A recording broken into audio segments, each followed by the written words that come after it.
In the world of contract law, one case stands out for its unusual product, bold advertisements, and the unexpected consequences that followed.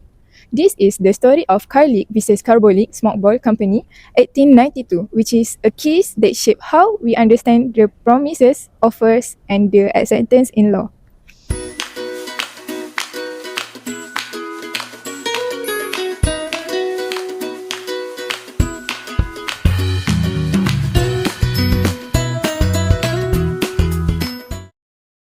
In 1891, the Carbolic Smoke Ball Company placed an advertisement in the newspaper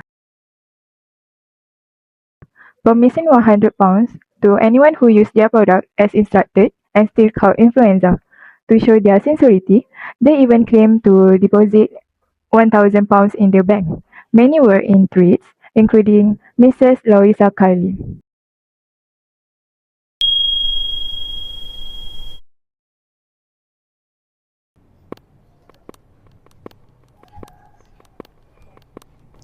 I saw your advertisement about the smoke ball. Is it really effective as they claim? Yes, madam, it's really effective and cheapest too. And the advertisement guarantees £100 if you follow the instruction and still catch the flu. Alright, I will buy one. Here is your smoke ball. Be sure to use it as directed 3 times daily for 2 weeks.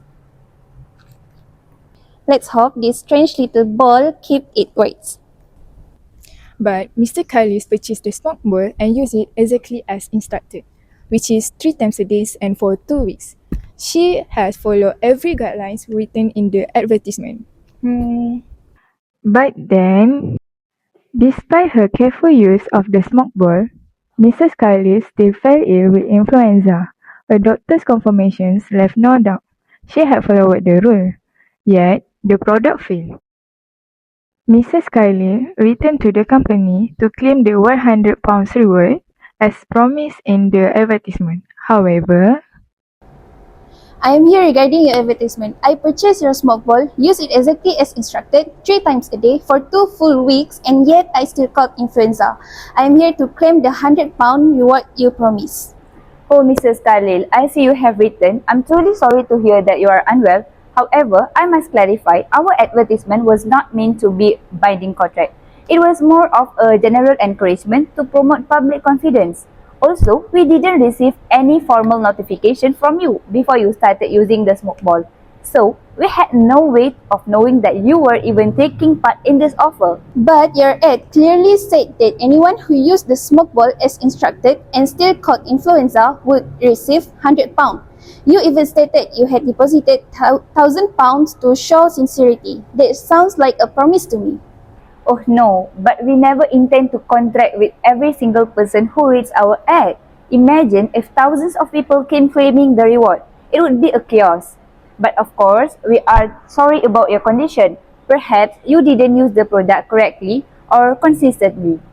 The results can vary depending on the usage. I followed every single instruction to the letter. I trusted your words. You made a public promise and now you are backing out? Carbolic Smoke Ball Company refused to pay, claiming it was mere puff and not a real contract. The case went to the court.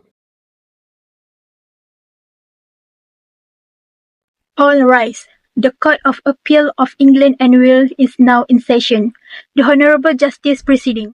Calling the matter of Mrs. Louisa Elizabeth Carlill versus the Carbolic Smoke Ball Company. Appearance, please. Your Honour, I represent Mrs. Carlill. The Carbolic Smoke Ball Company made a clear promise in the advertisement that they would pay £100 to anyone who used their product as instructed and still got sick. My client did exactly the same. She followed all the instructions and still caught the flu. She has every right to claim the reward. Your Honour, I represent the Carbolic Smoke Ball Company. This is an absolute ridiculous claim. First of all the offer was made in general, not specifically to anyone. Add to that, Mrs. Carlill did not accept our offer as she not signed to the term and condition mentioned in the advertisement. So, I request you to quash the petition filed by Mrs. Carlill for the £100 claim for our client. After listening to both of the parties and the arguments you have put forward, The court decided that the smoke ball medicine has failed to reduce the effect of influenza as promised. The management need to pay compensation to Mrs. Carlill. You argued that the company has not made an offer to Mrs. Carlill. Actually, you are making an offer to the general public. Not everyone need to come to you and sign the offer.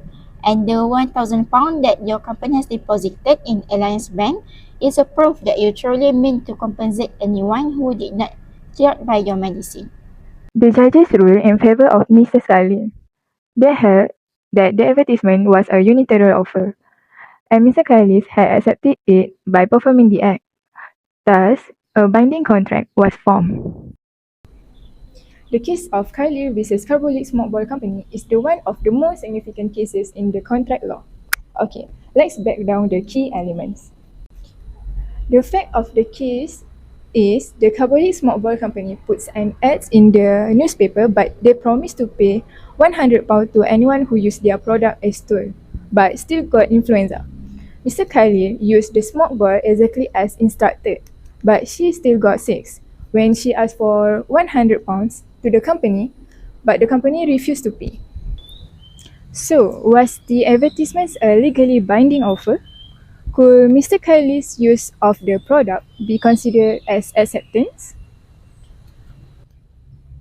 The court held that the advertisement was not just a vague statement, it was a unilateral offer made to the world. Mr. Carlill accepted this offer through her actions by using the product directed. The court also noted that the company deposit of £1,000 in the bank showed they intended to be legally bound. The case clarified that an offer can be made to the public at large. Acceptance does not always need to be communicated. Performance alone can be enough. Intention to create legal relation can be inferred from the seriousness of the offer, and that considerations can be non-monetary. It includes any efforts or inconvenience faced by the party accepting the offer. And that is why Carlill vs. Carbolic Smoke Ball Company remains a cornerstone of contract law even today. The case of Carlill vs. Carbolic Smoke Ball Company changed the way we see contracts. First, advertisements can be legally binding if an ad includes clear terms, shows serious intent, and asks for a specific action in return for a reward. It can become a binding unilateral contract. Second, acceptance by conduct. You don't always need to say I accept for a contract to be valid. Performing the required action as Mrs. Carlill did can count as acceptance. Third, intention to create legal relations. If a company takes serious steps like depositing money or stating conditions, they show an intention to be legally bound even if it is through an act. Courts today still look for signs of genuine intent, especially in consumer cases or promotional offers. Fourth, consideration doesn't have to be cash. Doing something inconvenient or giving up a legal right like your time or effort can count as consideration, a requirement for valid contracts. Fifth, consumer protection awareness. The case laid early foundations for holding companies accountable for misleading or false claims. It reminds us to be skeptical of too good to be true offers, but also encourage fairness and trust in business. So, next time a company makes a bold promise, remember Ms. Carlill.